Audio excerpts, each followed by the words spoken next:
Ni lamaan Oromoon dammaqee jaaramee hidhatee Itoophiyaa bittinneessuu qaba.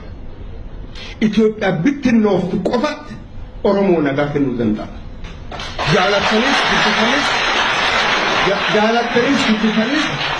Jaalattanis dubbisanii abbaan feetan man building Minilikii dhaqaa gala nu daggal keessatti daggal keessatti maaliif daggal keessatti hafna haqi ilmaan Oromoo du'uu hin hafin. We are always in the forest. Believe me this. Kan irratti walii galla kan alaachi kenni kanuma. Itoophiyaan gaafisiin tokkoomtu gaaf Oromoon feete akku fi feete bedroomii kana nakkee rafa bedroomii kana mucaa jakkee rafa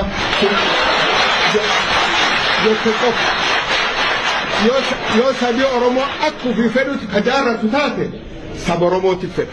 Suni dur dhaabachuu hin dandeenyu. Ammoo kana midhibiin nunjaa kasunu kullum qaanqaa ukkulloo jedhaniitiin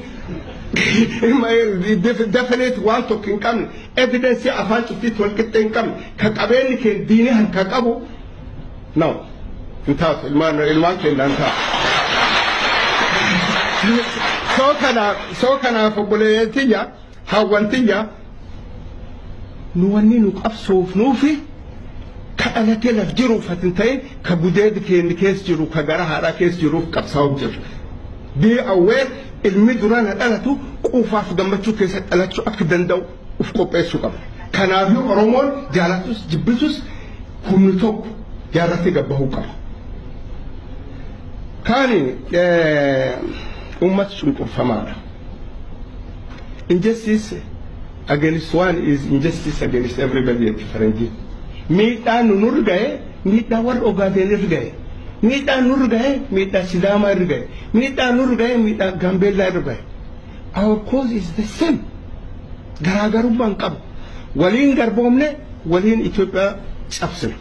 Soo kanaafi warri kun gaaf Itoophiyaan cabbitti nooftee hin jette yoo fedha Oromoo waliin ta'e yoo fedha kophaa fi mangistii ta'e mirga isaaniiti. Kanallee qalbii keessa qabachuu qabna. Afaan gabaaboon Itoophiyaa dimokiraatessuun hin jiru. Itoophiyaa caccabsuu callaa jira. Horaa bulaa